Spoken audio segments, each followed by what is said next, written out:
It's MVNO time. Yeah, it is. Let's talk about one. Okay.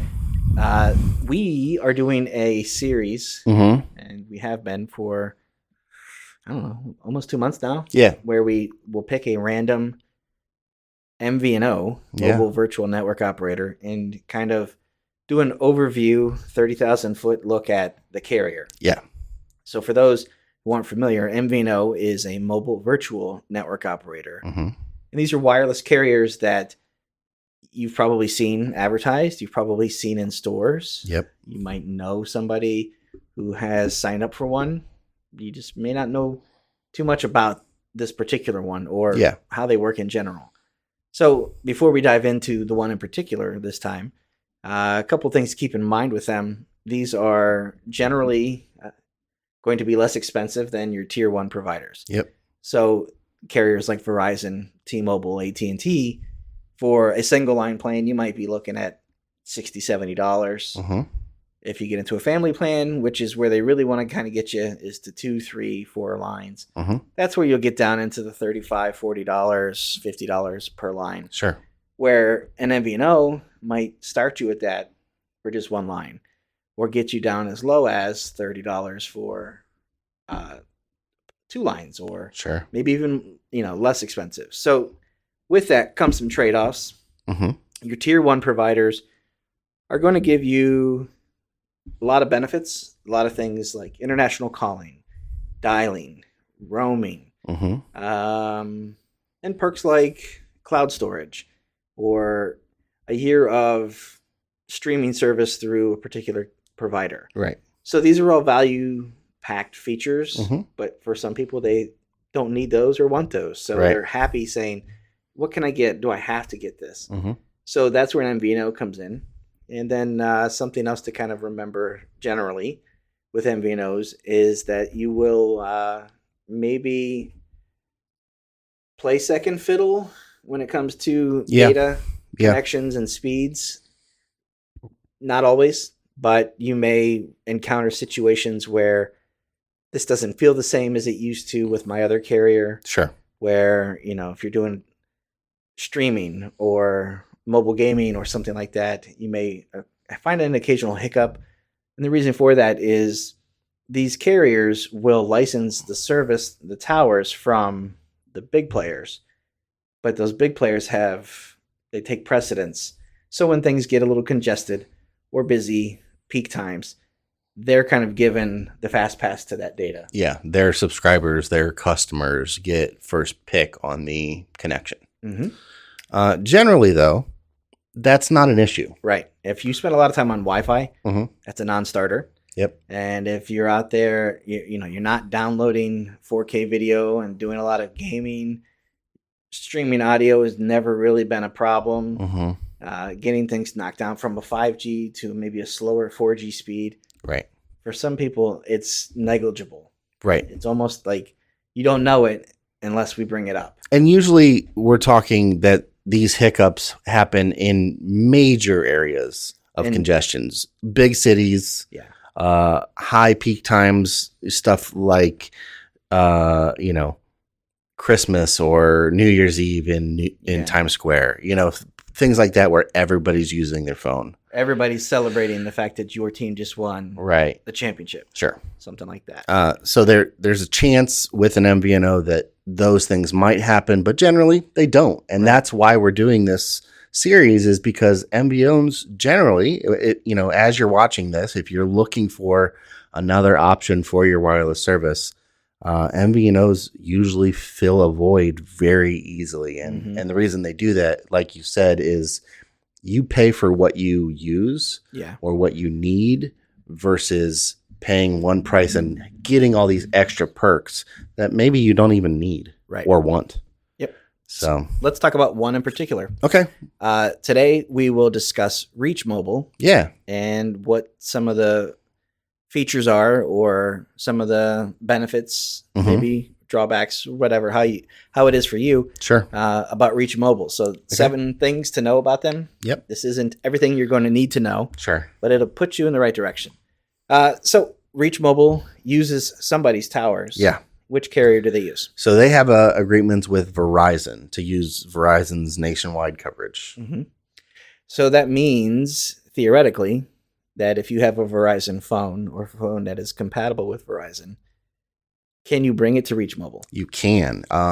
So what they say is if you have a unlocked 4G phone that uses Verizon or is unlocked, you should have no problem using their service. And much like every other MVNO, Reach on their website has a little spot where you can put in your IMEI, which is your phone identifying number, and it will tell you whether or not that phone will work on their service. Right.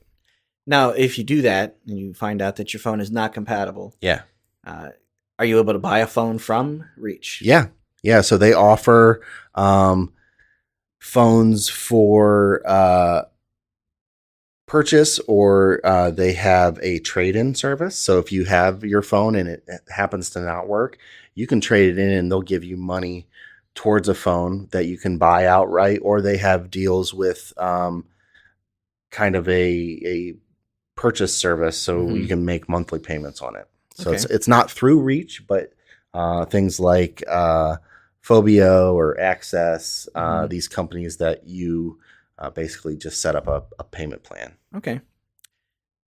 What, in terms of rate plans, what are we looking at, generally speaking? Yeah, so plans, you pay for what you use. So the plans include unlimited talk and text. But where the price differentiation comes from is their data. So if you use the plans start for one line is $20 for 2 gigabytes of data. Okay. So you let's say you use all of that 2 gigs, you still have data. So technically all the plans include unlimited data. Okay. But 2 gigs of the high speed data for $20.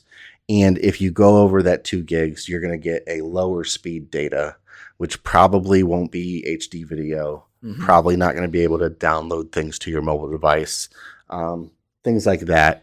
And that's for the $20. And then they go all the way up to completely unlimited is $45 a month. Okay. And that 45 now, so completely unlimited, there's still an asterisk to that.